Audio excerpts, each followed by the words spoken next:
ذکر حسین کے بغیر نصاب کی تشکیل قوم سے جذبہ شہادت چھیننے کی سازش ہے۔ کربلا وطن کے دفاع اور اسلام کی بقا کا درس جاوداں ہے۔ ذکر حسین سے لبریز ماؤں کی لوریوں کے ذریعے امت میں شوق شہادت پروان چڑھا۔ کوئٹہ میں فورسز کے جوانوں کی شہادت ازلی دشمن کے لیے پیغام ہے کہ قوم کا بچہ بچہ دفاع پاکستان کے لیے مرنے کو تیار۔ تفصیل جانتے ہیں اس رپورٹ میں۔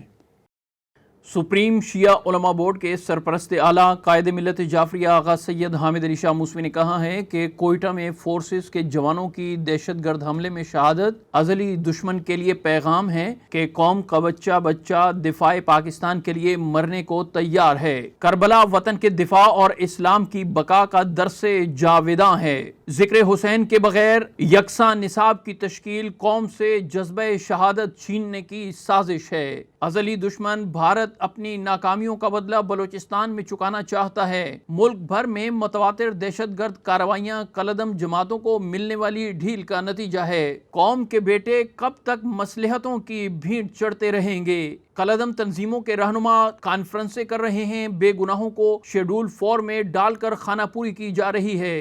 ذکر شہادت حسین کسی مکتب و مسلک کی میراث نہیں، ذکر حسین سے لبریز ماؤں کی لوریوں، لوک داستانوں، فقراء، اولیاء کے کلاموں کے ذریعے امت مسلمہ کی نسلوں میں شوق شہادت پروان چڑھایا جاتا رہا۔ اسلام کے دشمن اسی شوق شہادت سے خوفزدہ ہیں۔ شہزادی سکینہ بنت الحسین سلام اللہ علیہا کی مظلومانہ شہادت ابد تک کمزوروں کو ظالموں سے ٹکرانے کا حوصلہ بخشتی رہے گی۔ عشرہ شہید زنداں کے آغاز پر یوم دفاع پاکستان کے موقع پر مجلس سے خطاب کرتے ہوئے قائد ملت جعفریہ آغا سید حامد علی شاہ موسوی نے کہا کہ اسلام کی حیات مینا سے کربلا تک دی جانے والی قربانیوں کی مرہون منت ہے۔ اسی لیے حکیم الامت نے داستان حرم کا آغاز حضرت اسماعیل اور تکمیل نواس رسول امام حسین علیہ السلام کی لازوال قربانی کو قرار دیا۔ یہی وہ قربانیاں ہیں جن کا تذکرہ آنے والی نسلوں میں حریت کی حرارت بھر دیتا ہے۔ لیکن گزشتہ 4 عشروں سے